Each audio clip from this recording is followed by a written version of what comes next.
የህወሓት ዘመቻ እየለየለት ነው። ለሌላ ድርድር ሌላ ዙር ጦርነትም። የሰሜን ኢትዮጵያ ውጥረት እየተባባሰ ባለበት በዚህ ወቅት ዓመታዊው የአፍሪካ ህብረት ጉባኤ በአዲስ አበባ ሊካሄድ ዝግጅት ተደርጓል። በጉባኤው ዋዜማ የኢትዮጵያ መንግስትና የኤርትራ መንግስት እንዲሁም ህወሓት በየፊናቸው ከባድ የቃላት ጦርነት ውስጥ መግባታቸው ጉዳዩን ትኩረት ሳቢ አድርጎታል። በህብረቱ ጉባኤ ላይ ከፕሪቶሪያው የሰላም ስምምነት አደራዳሪዎች መካከል ዋናዎቹ ተሳታፊ መሆናቸው ቀድሞ በወጣው መረጃ ላይ ተመላክቷል። ከዋነኛ አደራዳሪዎች መካከል ራሱ የአፍሪካ ህብረት አንዱ ሲሆን የተባበሩት መንግስታት ድርጅት ዋና ጸሐፊም በዚሁ የህብረቱ ስብሰባ ለመሳተፍ ዝግጅት አድርገዋል። ዋና ጸሐፊው አንቶኒዮ ጉተሬዝ ህወሓትን ጨምሮ የኢትዮ ኤርትራ ውጥረት በተባባሰበት በዚህ ወቅት አዲስ አበባን ይጎበኛሉ። ከጉብኝትና ከስብሰባው ጋር ተያይዞ የኢትዮ ኤርትራ ውጥረትና በፕሪቶሪያው ስምምነት ዙሪያ ይመክራሉ። ጉዳዩን ከሰሜኑ ከባድ ውጥረት ጋር አያይዘን እናየዋለን። አብራችሁን ቆዩ። የህወሓት ተጨማሪ ጦር እንቅስቃሴም ህወሓት አሁንም ጦሩን ወደ ወልቃይትና ራያ እንዲሁም ወደ አፋር አቅጣጫ ባሉ የጦር ግንባሮች እያንቀሳቀሰ መሆኑን በጉዳዩ ላይ እየወጡ ያሉ መረጃዎች ያመለክታሉ። ከዚህ ጋር ተያይዞ በራያ አላማጣና በዚያው በሚገኙ አካባቢዎች የግጭት ስጋት እየተባባሰ መሆኑን ሪፖርት በዘገባው አመላክቷል። የህወሓት ተጨማሪ ጦር እየገባ ባለበት የራያ አላማጣና አካባቢው የመሪዎችን ወቅታዊ ሁኔታ መሰረት አድርጎ ይፋ የሆነው የሪፖርተር ዘገባ የሲቪሊያን እንቅስቃሴ የተገደበ መሆኑም ጠቁሟል። ነዋሪዎች በጦርነት ስጋት ውስጥ በመሆናቸው ምክንያት እንቅስቃሴያቸው በጣም የተገደበ መሆኑ በዘገባው ላይ ሰፋ ብሎ ተብራርቷል።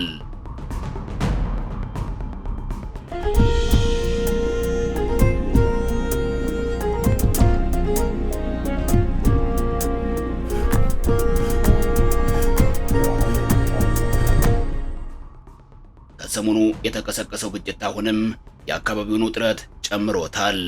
ባላማጣ፣ ኮረምና ጨርጨር አሁንም ውጥረቱ ከፍ ብሎ ታይቷል።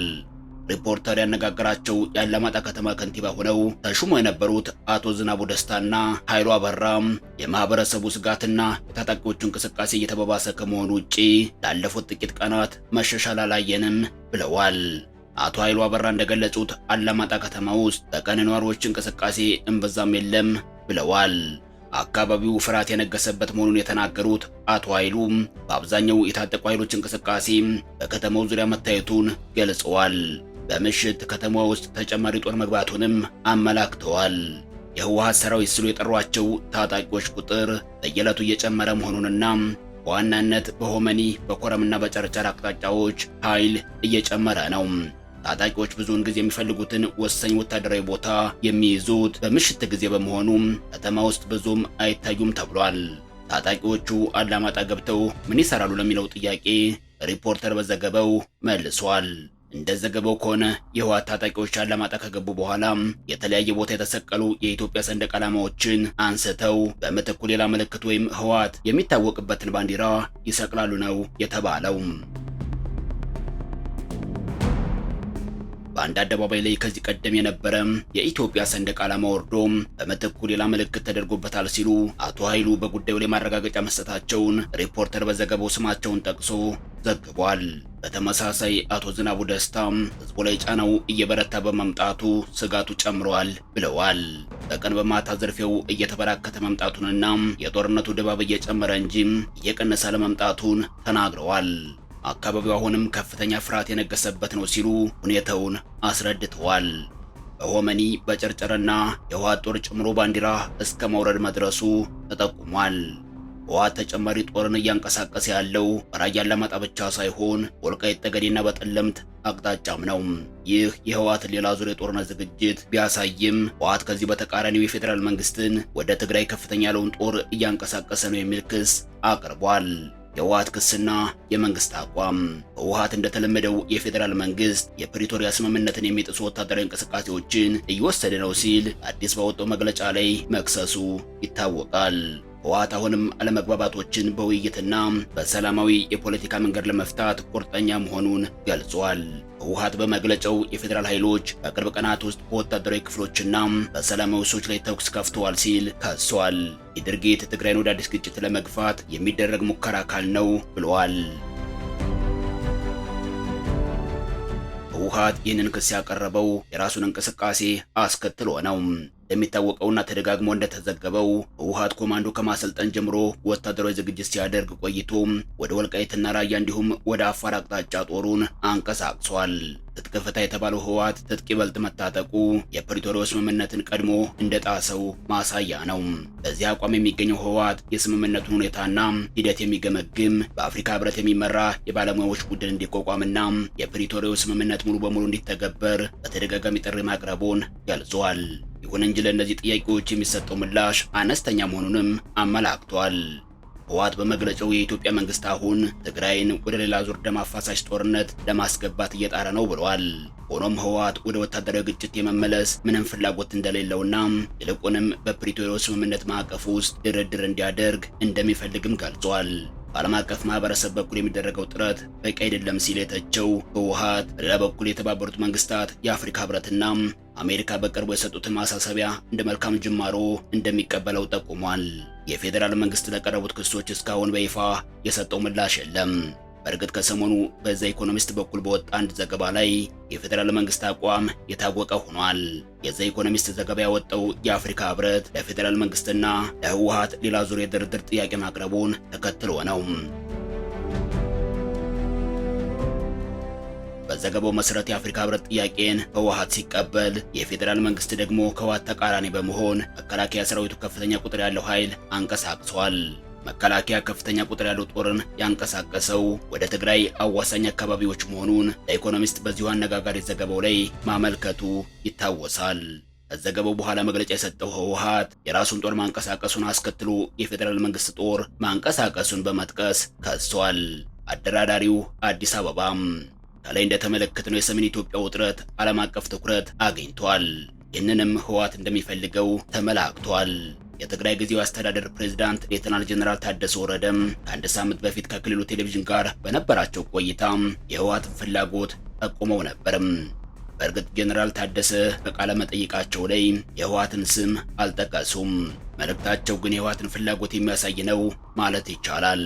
ጀነራሉ ወደ ጠለምት የገባው በአካባቢው ካሉ ኃይሎች ጋር ለመነጋገር ነበር ሲሉ ገልጸው በፕሪቶሪያው ስምምነት መሰረት ወደ ድርድር መግባት እንጂ ወደ ሌላ ደም አፋሳሽ ጦርነት ለመግባት ፍላጎት የለንም በማለት ነበር ፍላጎታቸውን ጠቁም ያደረጉትም።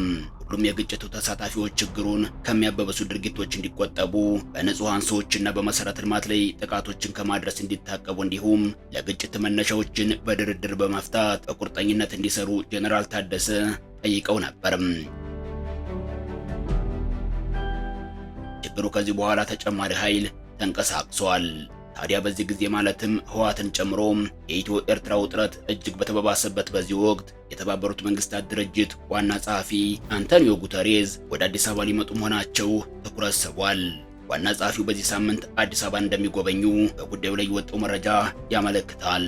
ጉተሬዝ በጉብኝታቸው በአፍሪካ ህብረት ስብሰባ ላይ እንደሚሳተፉ የተነገረ ሲሆን ከዚህ ጎን ለጎንም ከተለያዩ የአፍሪካ ሀገራት መሪዎች ጋር ይወያያሉ።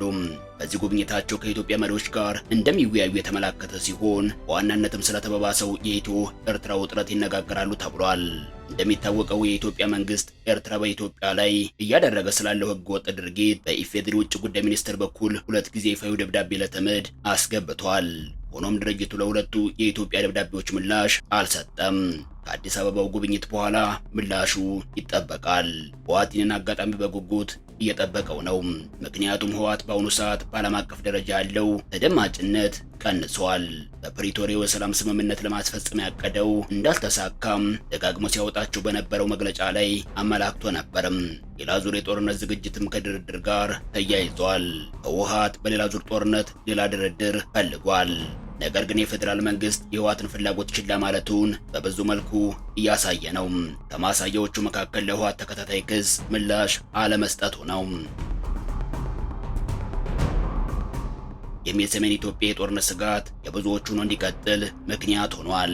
ለጦርነቱ መንስኤ ይሆናሉ በተባሉ ወልቃይትና ራያ የተለያዩ አካባቢዎች አሁንም ወታደራዊ ስምሪት እየተደረገ ነው። ይህን ተከትሎ ውጥረቱ በአጠቃላይ በሰሜን ኢትዮጵያ ሕዝብ ላይ የጦርነት ስጋት ፈጥሯል። በተለይም በጉዳዩ ላይ አስተያየት የሚሰጡ አካላት የሕዝቡን ስጋት ከፍ እያደረገው ነው። የሰሞንኛውን ውጥረት ተከትሎ የቀደመው የኢፌዴሪ መከላከያ ሰራዊት ኤታማዦር ሹም ጀነራል ሳሞራ የኑስ ጋዜጣ ፕላስ የትግርኛው ክፍል ጋር በነበራቸው ቆይታ በሰጡት አስተያየት ውጥረቱን ይበልጥ ያጎለዋል። ምንም እንኳን ጀነራሉ የሰላምን አስፈላጊነት በአጽንኦት ቢገልጹም ከዚያው ጋር አያይዘው እርምጃ ይወሰድ ማለታቸው ግን የሰላም ማምጫው መንገድ ሰላማዊ ሳይሆን ኃይል መሆኑን ይጠቁማል።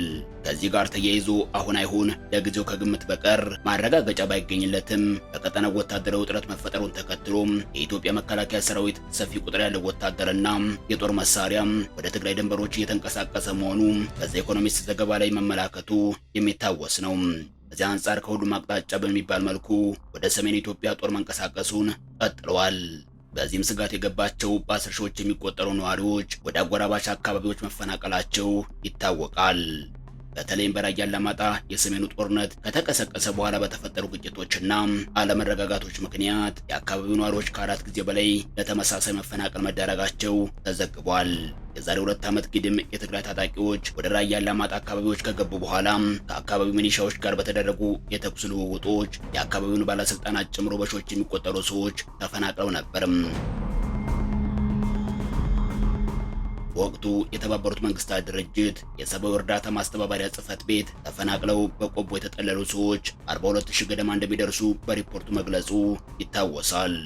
ከዚያም የአካባቢው ጸጥታ ከሚያስከብረው የመከላከያ ሰራዊት ጋር በመነጋገር ተፈናቃዮች ወደ ቀያቸው ተመልሰዋል። ይህም ሆኖ ከዚያን ጊዜ ጀምሮ በከተማው ያሉ ትምህርት ቤቶች ተዘግተው መቆየታቸውንና አንዳንዶቹም የተዋጊዎች ማረፊያ ሆነው ሲያገለግሉ እንደነበር መረጃዎች ያመለክታሉ።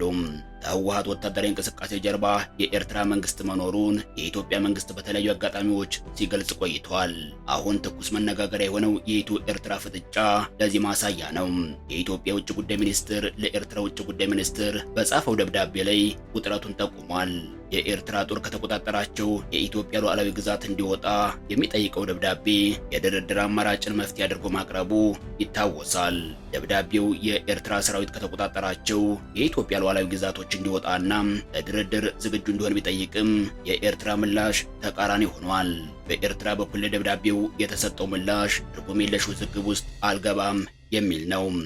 የኢትዮ ኤርትራ ፍጥጫ የፕሪቶሪያው ስምምነትን መሰረት ካደረገው በሌላኛው የህወሓትና የፌዴራል መንግስት አለመግባባት ጋር ተያይዞ የሚዘገበው ጉዳዩ የኃይል አሰላለፍ ውጤትና ለሰሜኑ ጦርነት መቀስቀስ መፍትሄ ይሆናል በሚል ተጨባጭ ስጋት መሆኑ የሚዘነጋ አይደለም።